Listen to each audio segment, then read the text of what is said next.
America में रूसी जासूस पर बड़ा खुलासा। नोम्मा जरूबिना उर्फ एलिस पर बड़ा खुलासा हो रहा है। एलिस पर जासूसी हनी ट्रैप का केस लगा है। लंबे समय तक जासूसी करने का आरोप है और रूसी जासूस इन्हें बताया जा रहा है, जिनकी तस्वीर आपको इस वक्त दिखा रहे, हनी ट्रैप करके एलिस पर जासूसी का आरोप लगा है। जी हां, तो आरोप है अमेरिका में पुतिन की लेडी जासूस, रूसी जासूस नोम्मा जारूबिना को एलिस कोड नेम दिया गया था। वॉशिंगटन डीसी और न्यूयॉर्क में कई जगह जासूसी के आरोप भी। अमेरिका के कई टॉप ऑफिसर्स तक सीधी पहुंच बताई गई है इस जासूस की। देखिए, सीआईए अफसर अमेरिका के पूर्व जनरल से कई बार इनकी मुलाकात हुई है। ये जासूस जरूबिना ने कई अमेरिकी अफसरों को हनी ट्रैप करके फंसाया। अमेरिका में रूसी दूतावास में जरूबिना को कई बार देखा गया। जो खबर आ रही है, जरूबिना को 2014 में रूसी जासूसी एजेंसी एसवीआर ने भर्ती किया। मार्च 2015 में जारूबिना अमेरिका के अटलांटिक सिटी पहुंची। इस साल नवंबर में जारूबिना को जासूसी के मामलों में न्यूयॉर्क में पकड़ा गया। और महेश सचदेवा सर, बहुत ही सिंपल सा सवाल है कि इस खुलासे के बाद आपको क्या लग रहा है, क्या असर पड़ता हुआ नजर आएगा, खास तौर पर रूस और अमेरिका के संदर्भ में अगर हम बात करें? मेरे ख्याल से अमेरिका में एक बड़ा तबका है जो कि जेनोफोबिया का शिकार है। और ये मैकार्थीइज्म सेकेंड वर्ल्ड वॉर के बाद जब परमाणु हथियारों की टेक्नोलॉजी रूस को सप्लाई की गई थी, उस ज़माने से अब तक चलता जा रहा है। और ऐसी घटनाएं होती रहती हैं। दोनों सुपर पावर एक दूसरे पर टेक्नोलॉजी के लिए और अलर्टनेस के लिए जासूसी करते हैं।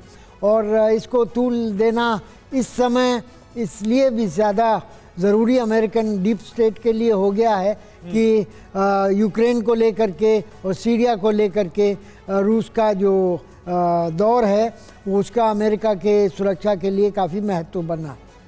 बिल्कुल। और देखिए, एक और अपडेट आपको दे दें, यूक्रेन के क्रीवी रीव में मिसाइल से हमला हुआ है। ये जानकारी सामने आ रही है। रूस ने किया है मिसाइल से बड़ा हमला। मिसाइल हमले में 2 की मौत हुई है, 10 से ज्यादा लोग घायल हुए हैं। तो लगातार रूस की तरफ से हमले जारी हैं और ये हमला रूस की तरफ से किया गया क्रीवी रीव में, जहां इस हमले में 2 लोगों की मौत हुई है, 10 से ज्यादा लोग घायल हुए हैं।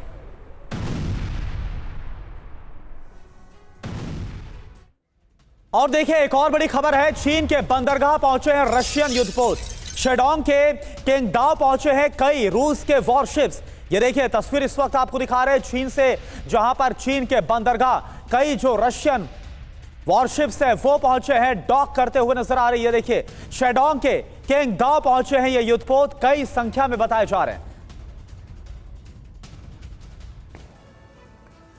और इस बीच रूस ने तैयार किया गुप्त अंतरिक्ष हथियार। जी हां, कॉस्मोस 2553 सैटेलाइट में वॉरहेड और कॉस्मोस 2553 से मचाई जा सकती है भारी तबाही। परमाणु हथियार भी तैनात हो सकते हैं। तो देखिए, रूस की तरफ से जो लगातार खबरें आ रही हैं वो साफ बता रही हैं कि रूस अपनी सुरक्षा नीति को किस लेवल पर लेकर जा रहा है।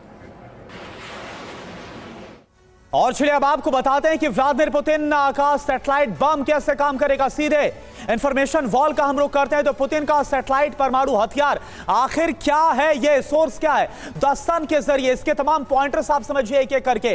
कॉस्मोस 2553 सैटेलाइट धरती के चक्कर लगातार रहता है और यहां पर आप देखिए कॉस्मोस 2553 अंतरिक्ष में दुश्मन सैटेलाइट को तबाह कर सकता है। यह इंफॉर्मेशन इस वक्त बहुत जरूरी है।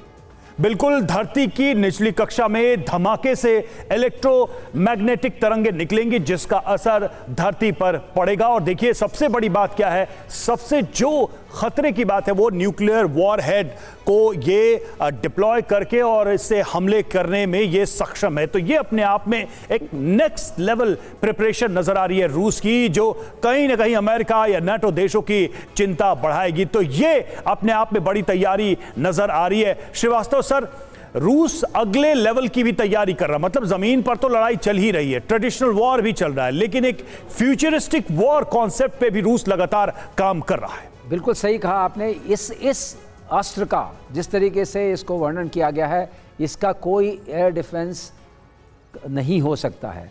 तो इसलिए एक तरह की चेतावनी है जो लगातार सैटेलाइट है इसको हम बोलते हैं कि ऑपरेशनल रेडी प्लेटफॉर्म पर वो हमेशा है, वो कभी भी एक डायरेक्शन से किसी भी सिटी पर किसी भी एरिया में अटैक कर सकता है। तो अपने आप में ये बहुत बड़ा डिटरेंट है। डिटरेंट्स जो होते हैं वो नेवल और टेरेस्ट्रियल और एयर डिटरेंट्स होते हैं। इनके अलावा अगर स्पेस डिटरेंट आ गया न्यूक्लियर वेपन्स को ले जाने वाला, तो आप समझिए all 4 dimensions have been covered, which is absolute deterrent in terms of current military strategy और करंट मिलिट्री फ्रेमवर्क। यानी आपके हिसाब से एक बहुत ही बड़े डिफरेंस के तौर पर काम करेगा, जिस तरह से अब अंतरिक्ष में भी परमाणु संपन्नता हासिल करने की कोशिश की जा रही है और रूस की तरफ से बड़ा कदम उठाया गया।